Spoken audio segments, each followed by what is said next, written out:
আচ্ছা, এখানে একটা ক্যাচাল হচ্ছে, বাবা আর মেয়ের মধ্যে ভীষণ ক্যাচাল হচ্ছে দোকানের চাবি নিয়ে। দোকানের চাবি দে, নাহলে আমি মাল আছে আজকে এমনি মার্কেটে অনেক ভিড় ছিল। বাবা এখন দোকানে যাবে 7:30, এত দেরি কোনোদিনও হয় না, আর মেয়ে যেতে দেবে না, চাবি লুকিয়ে রেখেছে। দে বাবা দে না, ওকে কি বোঝাচ্ছিল একটু বোঝাও ওরকম ভাবে। এইটুখানি মেয়েকে তুমি দোকান খুলবে, এমনি দোকান গাড়িওয়ালা এসে দাঁড়াবে না। বাবা না, আমার টাকা নিয়েছে, দিতে বলবি না? এই দেখো কত টাকা দিয়েছে। তুই কি করে দেখলি? ও সেটাও দেখে নিল। দেখো তুই আমার জামা পরেছিস কেন? এই চুলের মুটকিটা ধরে টেনে একদম তাড়াতাড়ি দে। ঠিক আছে বাবা, চাবিটা দিয়ে দে না।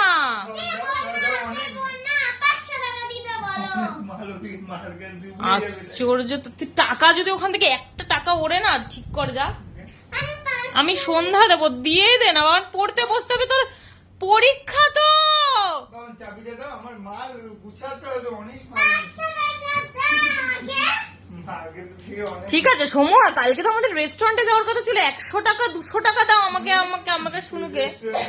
ঠিক আছে, তার রেস্টুরেন্টে গিয়ে কত টাকা খরচা হতো? কালকে তো গেলে শুধু আমি কুড়ে বলে তুমি বেঁচে যাচ্ছ না তো? না হলে তোমার কতগুলো কালকে টাকা খরচ বলো তো?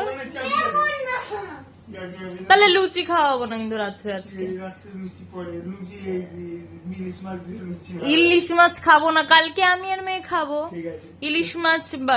মা পাঠিয়ে দিয়েছে।